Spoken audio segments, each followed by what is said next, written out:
Big changes are afoot at the Shedd Aquarium. The Shedd announces that as it builds towards its centennial in 2030, it'll undergo a $500 million transformation. That transformation will be both physical, encompassing major interior renovations to create immersive exhibits, but will also entail a transformation of mission with more educational programming for Chicago school students.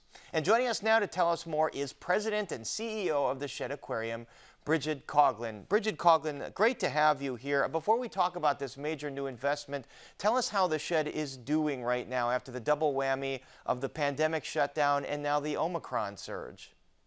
Well, thank you for asking. You know, the minute we could safely open almost a year ago, January 26th, after being closed for over 200 days, we saw that community need to come and connect with animals. So we just had an amazing Martin Luther King weekend where we welcomed with time tickets and vaccine cards and masks just about 30,000 guests.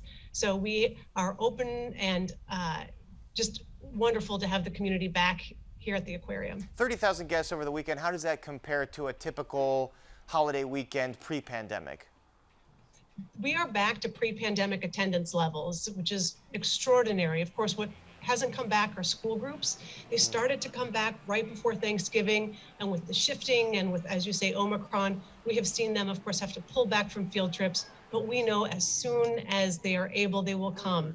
We saw it and we'll see it again, I'm certain of it. And as you mentioned, a great need in a time like this to reconnect with nature. And talk us briefly through this major centennial commitment in terms of the physical transformation of the Shedd. And that centennial commitment is a $500 million, 8-year endeavor, as you referenced, to revitalize and renovate our historic galleries, but also to really programmatically amplify our mission, not only here on site at the aquarium, but out in community, on the water.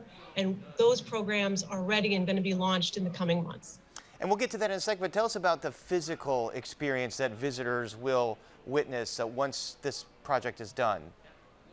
We're focusing on certain areas. First, making the guest experience more accessible, easier to navigate, and far more participatory. When you come to the revitalized exhibits, you will have all 5 of your senses taken into life beneath the waterline. You will see bioluminescence from fish that live deep in the sea where no light penetrates.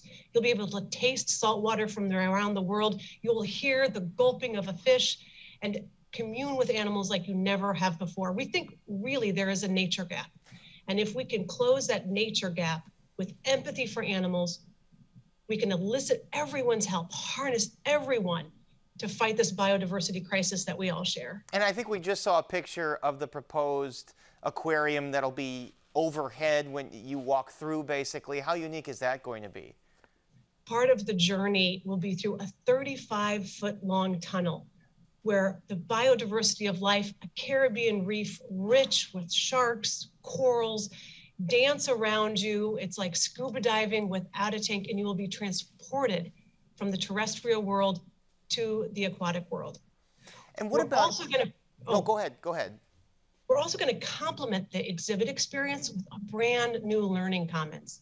Currently, our classrooms are in the basement. They're very hard to get to, and we are going to elevate them to the main floor, open up currently blocked windows that have the world's best view of the Chicago sightline and Lake Michigan.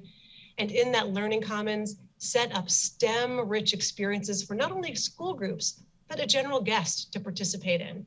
And speaking of school groups, you mentioned another prong of this plan is education outreach, changing your mission with regards to that, and field-based research. Tell us how those will change. Some of the programmatic elements that we have started even last summer are partnership programs, for example, with Project Exploration. It's part of a collaborative that the mayor has stood up with, getting youth groups out of school time. So Project Exploration is for girls, STEM girls. My heart is there, being a biochemist myself, and working with Project Exploration, and then teachers in training at Northwestern to teach marine biology, to teach informal science education, and to do it in the Austin neighborhood, as well as then welcome them to the aquarium when we're open. So significant outreach there to Chicago Public Schools. We mentioned $500 million. That is a lot of money. Is that already raised? Or are you going to have to raise most of that going forward? The aquarium's always been very measured in its approach to large financial projects. We're using a balance between fundraising, between the endowment, and of course, the more we raise, the more impact we can have. And really looking at that impact, not only for the revitalization of the galleries, but that construction project alone will provide 2,000 jobs to Chicago. And we have set aggressive goals for women and minority-owned businesses to participate in that economic revitalization that the Centennial commitment will create.